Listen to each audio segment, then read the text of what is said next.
대협 시청자, 데모 주주 여러분들 반갑습니다. 데모 관련돼서 여러분들이 알고 계시면 좋을 사항들 그리고 주가 영향을 미칠 만한 요소들 하나하나 전달해 드리는 멘토 이진욱입니다. 자, 오늘도 이 우크라이나와 러시아 관련된 이슈를 함께 볼까 합니다. 현재 이 미국이 러시아에 대한 본토 공격을 허용했다, 뭐 이런 소식들이 있는데 어떤 이슈가 있는지 잠시 뒤에 알아보도록 하겠고, 이번 영향으로 인해서 이 평화회담에게는 어떤 영향이, 그리고 재건주에게는 또 어떤 영향이 있는지도 하나하나 좀 살펴보는 시간들 오늘 전체적으로 가져보도록 하겠습니다. 자, 그럼 바로 들어가 볼게요. 자, 러우 전쟁 이슈 함께 보도록 하겠습니다.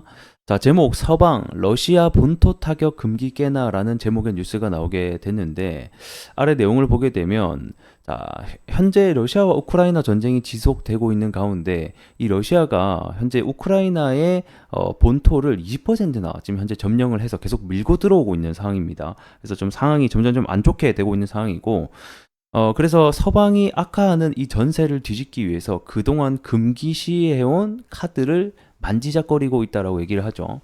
자, 이 금기시해온 카드가 뭐냐면, 자, 그동안 이 우크라이나에게 무기를 지원을 해준 미국 측의 조건 중에 하나가, 이 바로 러시아 본토를 공격을 하지 말라라는 이런 조건들이 있었거든요. 그래서 그동안 우크라이나 측은 이 미국 무기를 가지고 러시아에게 공격을 할 수가 없는 상황이었습니다. 근데 이 최근에 계속해서 이 러시아 측에서 이 우크라이나를 밀고 들어오는 상황이다 보니까, 그리고 이 우크라이나 측에서도 더 이상 우리가 이렇게 방어만 하고 있을 수 없다, 공격을 하게 해달라, 지속적으로 요청을 하고 있는 상황이다 라고 보시면 될 것 같고, 그래서 아래 보게 되면 이 서방 지원 무기로 러시아 본토 타격을 허용해야 된다라는 목소리가 점점 커지고 있다라고 얘기를 하고 있죠. 자, 아무래도 미국 입장에서는 자기네들 무기 가지고 러시아 본토를 타격을 하게 된다라고 하면 뭐 나토 전쟁이라던가 말 그대로 전쟁이 확전이 될 수 있는 상황이기 때문에 이 부분을 굉장히 우려하고 방어만 좀 해달라 뭐라고 좀 요청을 했었던 것 같습니다. 근데 저도 좀 뭐 재건주에게는 안 좋은 상황이긴 하지만 적이 계속 우리 집을 밀고 들어오는데 방어만 해서는 안 될 일이라고 저도 뭐 생각을 하고 있긴 합니다. 그래서 지금 현재 이러한 상황이 지속이 되고 있고, 뭐 우크라이나 우방국들 역시 러시아를 이제 공격을 해야 될 때가 왔다라고 계속 주장을 하고 있죠. 이 마크랑 대통령 역시 금기를 깨야 된다는 쪽으로 힘을 싣고 있다라고 합니다. 자, 그리고 독일 역시 서방에 대한 지원 무기로 러시아를 공격해야 된다는 것에 찬성하는 입장을 밝히곤 합니다. 현재 이 마크롱 대통령 같은 경우에는 이 나토에 대한 파병론이 여전히 계속해서 얘기가 나오고 있고, 뭐 파병을 해서 나토까지 합세를 해야 된다, 뭐 이런 식의 얘기를 하고 있어요. 그래서 이 파병론에 대한 얘기가 한창 이슈가 됐었던 적이 있었습니다. 근데 저는 일단 이 파병론 같은 경우에는 조금 할 확률이 낮다라고 보기는 해요. 이게 정말 파병까지 들어가게 되면 이게 정말 나토와 러시아의 전쟁까지 확전이 될 수 있는 상황이라서 이것만큼은 저는 좀 피해야 된다고 보고 있거든요. 근데 이 마크롱 대통령은 파병을 계속 해야 된다라고 또 주장을 하고 있는 상황이라고 합니다. 그래서 최근에 이 러시아 본토를 공격을 해야 된다라는 이슈가 계속해서 불거지고 있었던 가운데였는데, 자, 오늘 이제 뉴스가 나왔어요. 새벽에 나온 뉴스인데, 결국에는 이 바이든이 우크라이나 이 무기를 지원해준 부분에 대해서 러시아 본토를 공격하는 것에 대해서 일부 허용했다라는 뉴스가 나오고 있습니다. 그래서 아래 내용을 보게 되면, 자, 바이든 대통령이 최근 이제 하르키우까지 현재 그 밀리고 있는 상황이거든요. 이 반경 목적으로 미국의 무기를 사용할 수 있도록 사실 이제 어느 정도 금기를 깼다라고 볼 수 있긴 한데, 근데 여기서 우리가 좀 생각을 해봐야 되는 게 직접적으로 현재 러시아 본토를 공격할 수 있는 그런 부분을 깬 건 아니에요. 그러면 뭘 도대체 풀어줬냐? 이 현재 우크라이나 국경에 있는 러시아 폭격기라던가 이 우크라이나 영토 내에 있는 미사일을 요격하는 정도거든요. 그래서 사실은 뭐 일부 허용을 했다라고는 하지만 뭐 러시아 본토 내를 공격을 직접적으로 한다던가, 또는 이 민간인 내에 있는 인프라를 주요 시설을 타격한다던가, 그런 부분은 여전히 금기를 하고 있다라는 겁니다. 그래서 뉴스 내용은 되게 자극적이게 뭐 이제 러시아 본토 공격이 허용이 된다라고 써놨는데, 뭐 제가 일단은 알고 있기로는 본토를 직접적으로 공격을 하기보다는 그냥 막고 있으니까 반격 정도 해라, 들어오는 미사일도 좀 요격해주고 그 정도인 것으로 보여지고 있습니다. 어쨌든 간에 이러한 뉴스가 있다라는 것 자체는 아무래도 우리 재건주에게는 조금 안 좋은 영향을 끼칠 수 있다는 점 알고 계시면 될 것 같고요. 자, 다음 뉴스 보도록 하겠습니다. 이번 뉴스는 조금 그래도 희망적인 뉴스를 제가 하나 또 가지고 왔어요.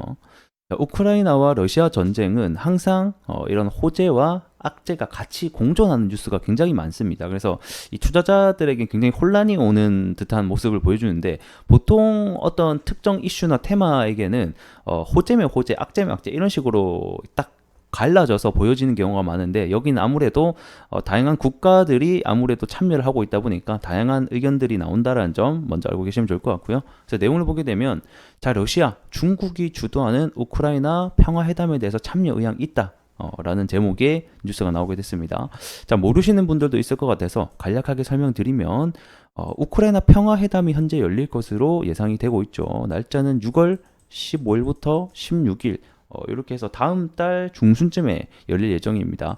자, 요 내용이 발표가 되고 나서 우크라이나 관련주들이 어느 정도 조금 단기 반등을 하는 모습들도 보여주긴 했었어요. 그래서 평화회의에서 도대체 무엇을 하느냐? 자, 이번 우크라이나 평화회담이 처음 열리는 것은 아닙니다. 이미 1차, 2차, 3차까지 진행을 한 경험이 있고요.